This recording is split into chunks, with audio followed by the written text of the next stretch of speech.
Assalamualaikum dan salam sejahtera. Bersama cikgu lagi dalam kelas matematik kita.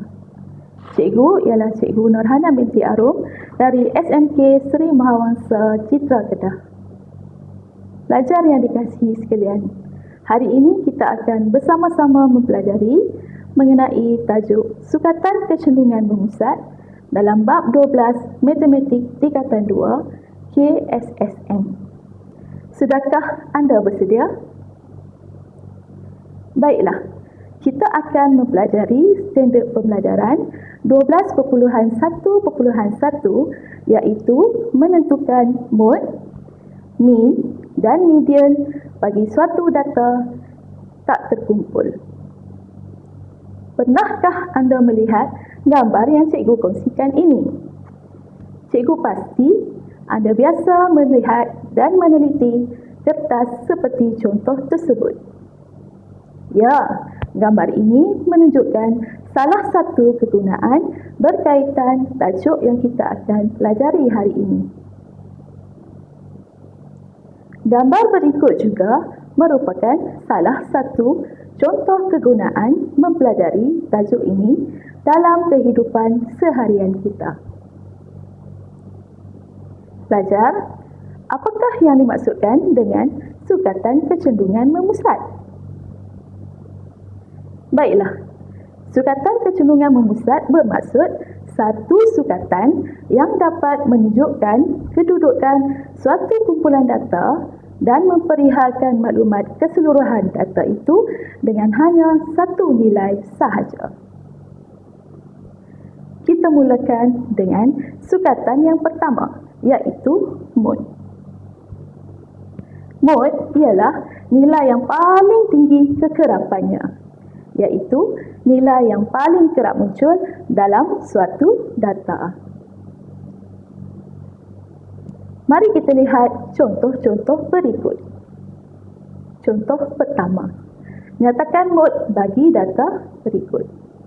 Diberi satu set data terdiri daripada nombor-nombor 4, 5, 2, 3, 4, dan 5. Daripada set data ini, didapati modnya ialah 4. Mengapakah modnya ialah 4 ya pelajar? Ya, betul. Nombor 4 mempunyai kekerapan yang paling tinggi, iaitu 3. Bagus. Lihat pula contoh berikut. Apakah mod bagi data berikut? Bagus, tahniah. Modnya ialah L, iaitu yang mempunyai kekerapan 4. Seterusnya, apakah mod bagi data berikut? Ya, data berikut tidak mempunyai mod. Ini disebabkan tiada kekerapan yang tertinggi, iaitu tiada nombor yang berulang. Lihat pula contoh seterusnya. Bagi soalan ini, terdapat 2 mod, iaitu kopi dan teh. Ini disebabkan kekerapan kedua-duanya adalah sama, iaitu 3, dan juga merupakan kekerapan yang tertinggi. Sekarang, mari kita berkenalan pula dengan median. Median ialah nilai yang terletak di tengah-tengah apabila semua data disusun mengikut susunan menaik atau menurun.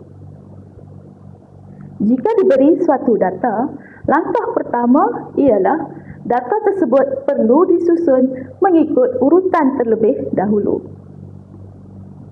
Setelah disusun, bagi data dengan bilangan genap, mediannya dikira dengan mengambil purata di tengah-tengahnya.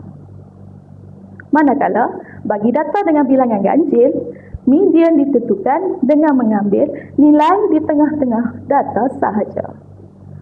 Untuk penjelasan lebih lanjut, mari kita lihat contoh berikut. data ini merupakan data tidak tersusun dan bilangannya ialah 5. Ini menunjukkan data tersebut mempunyai bilangan ganjil. Maka setelah disusun mengikut urutan menaik, mediannya ialah 5, iaitu berada di tengah-tengah data. Data ini pula merupakan data tidak tersusun dan bilangan datanya ialah 8, iaitu bilangan data genap. Maka setelah disusun mengikut urutan menaik, terdapat dua nilai yang berada di tengah-tengah susunan tersebut, iaitu 24. Maka mediannya dikira dengan mengambil purata nilai keduanya, iaitu 24. Bagaimana pelajar? Adakah anda memahami mengenai median? Baiklah, median juga boleh ditentukan bagi bilangan data yang genap atau ganjil dalam jadual kekerapan atau perwakilan data yang lain. Median bagi bilangan data yang genap atau ganjil dalam jadual kekerapan dan perwakilan data menggunakan rumus-rumus berikut. Mari kita lihat contoh ya pelajar. Baiklah, setelah dijumlahkan kekerapan, didapati jumlah kekerapannya ialah 11. Maka dengan menggunakan rumus median data ke N tambah 1 dan dibahagikan dengan 2, didapati median berada di data yang ke-6. Setelah itu, kita perlu melihat semula kepada jadual tadi.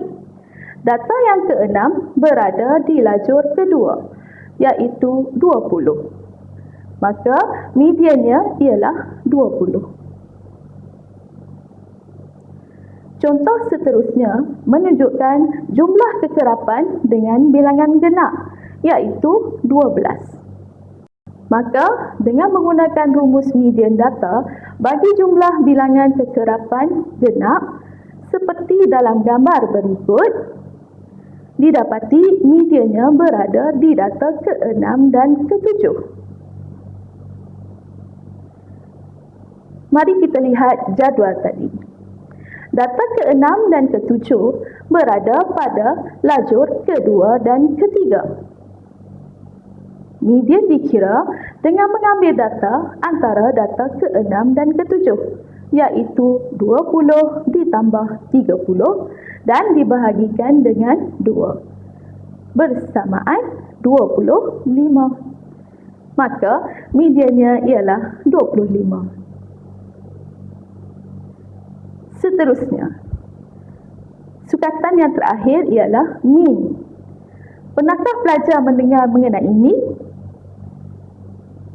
Ya, mean juga dikenali sebagai suatu purata, iaitu jumlah bilangan data dibahagi dengan bilangan data tersebut.